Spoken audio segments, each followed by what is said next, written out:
Hey, what's going on, everybody? Back again today doing my part two of my intro to collecting for beginners video series that I'm doing for the channel. I feel bad because I actually forgot the name of it, the formal name of it that I gave, that I put on the first video. But so the first video was brands and different companies, the big name ones that are producing collectible merchandise for adult collectors. And then I said from there I would go into like specific toy lines and do reviews of specific lines of toys and statues and collectibles. So I thought I'd start the first one of those off with the cornerstone of toy collecting in this current era that we're living in, and that is Marvel Legends. Now, these are not all the Marvel Legends that I own. There's a couple more that I left up on the shelf, but I felt that these were good enough just to kind of get a feel for the toy line itself. So right off the bat, you're probably noticing quite a variety of characters, all the way from like the Sentry, Venom, Spider-Man, Daredevil, and then you got your more like core Avengers characters, Captain America, Thor, the Hulk. And even over here we have the full Fantastic Four team assembled along with Doctor Doom. So you do get a large variety of characters with Marvel Legends. They go deep into the roster of Marvel characters, all the way down to like D and E list characters. Some characters that I've never even heard of. And the way that they are able to do this is because, one, there's a dedicated fan base to collecting these figures. And then on top of that, it wasn't Hasbro. Hasbro is the one who's making Marvel Legends right now. That was not always the case. There was a company called Toy Biz that started doing Marvel Legends way back in the early 2000s. And originally, what they tried this gimmick where each wave of figures came with a piece of a larger figure, and they called it a Build-A-Figure. So if you bought every figure in that wave, you were able to build the bigger figure. And the bigger figure would usually be something like the Hulk or the Thing, something like that. And this prompted you, it gave you an incentive to buy every figure in that wave, not just the main characters that everyone knows and loves.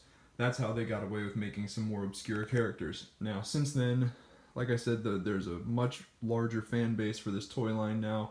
A lot of people are really big completionists when it comes to this toy line, and they just want to own every character. So it doesn't matter how relevant of a character it is. If it's one that they do not have in their collection, they will buy it. There's plenty of Marvel Legends collectors just like that.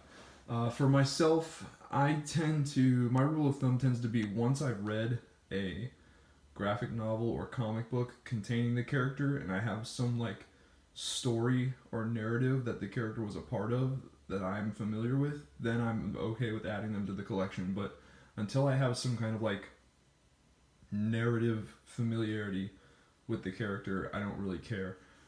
And you can see that's my collection of Marvel trade paperbacks. So it's not super small, but it's by no means large. I definitely have more DC over there. So that's why my roster of Marvel characters is still rather small.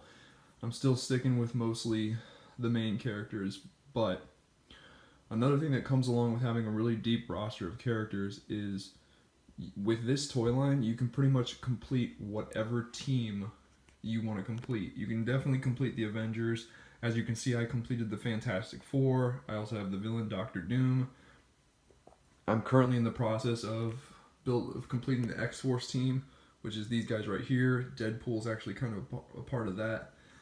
And then you can complete X-Men, Guardians of the Galaxy, Inhumans, Defenders. Since they have every character, you can complete almost every single team that you could possibly think of.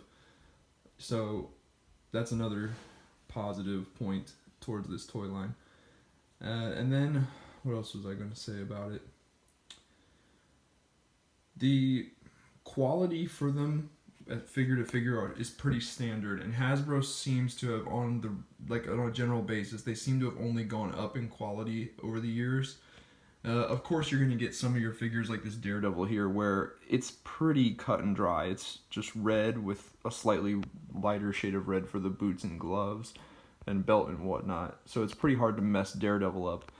But then you've got other figures over here like the Thing, where he is sculpted and painted to look like rock. And it looks really good. It turned out really well. And this came as one figure too. Whereas, like I said, back in the day, something of this size was... Oh, there goes the Fantastic Four. Something of this size, you know, you compare him to a normal size figure like Daredevil. Like, the Thing would have been a Build-A-Figure. But in this case, he was a full-size figure that they gave us in a single package for around $20-$25, which is actually really good. So, and then there are a lot of reused body parts in this toy line. They reuse the same body molds and the same heads quite a lot throughout this toy line.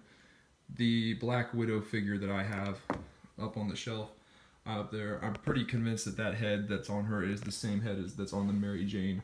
So if you're looking for a line of collectibles, like you want to collect Marvel characters and you want them to be, what's the word I'm looking for, very, I don't know, unique, this might not be the line for you. Certainly there's going to be some characters like the Thing where pretty much every single piece of the Thing was sculpted and painted just for this character because he's such a unique looking character. But the body mold that's used for Deadpool, that's been used a million times. Same thing for this Reed Richards. This body mold's been used before. And in fact, the body mold for Deadpool is the exact same as this one on the Human Torch. So it's not a huge problem, but it's just, that's another way that they keep the line affordable. Now, this line does usually come with, the figures have alternate sets of hands. They usually have like hands that are open for like, to making it look like they're using their powers, or they come with a pair of fists, or they come with gripping hands to hold weapons. Deadpool comes with a lot of guns and knives and 2 swords. Daredevil comes with his pair of billy clubs right there in the pouch. What else? Thor's got his hammer, and there's a ton of other figures up there that come with their accessories, like Hawkeye, Winter Soldier, Shatterstar. They're very good about including accessories, and they're definitely very good about including the appropriate accessories. Like, you're never going to find a Deadpool figure that doesn't have his swords. You're never going to find a Daredevil that doesn't have his batons. You know, stuff like that. Elektra comes with her pair of ninja sais. So, yeah. I definitely recommend this line in terms of, like, toy lines that are out right now that you can readily find available at, you know, just any old Walmart or Target or wherever. You know, these things are everywhere. I've seen them in Walmart, Target, Walgreens, Best Buy, GameStop. They're literally everywhere. They run from about $20 to $25 a pop, and there's a lot of different, like, there's a lot of deluxe figures floating around right now. There's a lot of like figure packs where it comes with the figure plus a vehicle, and they're also getting in the habit of, like I said, some of these larger figures, like this Hulk or that Thing, they're being released as single figures. It's like this Hulk came in a 2-pack with a Wolverine, and I think the entire 2-pack was like $45 to $50. So whereas before these things were kind of like the Venom, the Hulk, the Thing, these were exclusive to being Build-A-Figures, they're actually just starting to give them to us pre-assembled now, which is pretty sweet. So out of every single toy line that's out there readily available on store shelves for you to collect, I recommend this one the most. It's kind of the bread and butter of the toy collecting world right now. At least that's how I see it.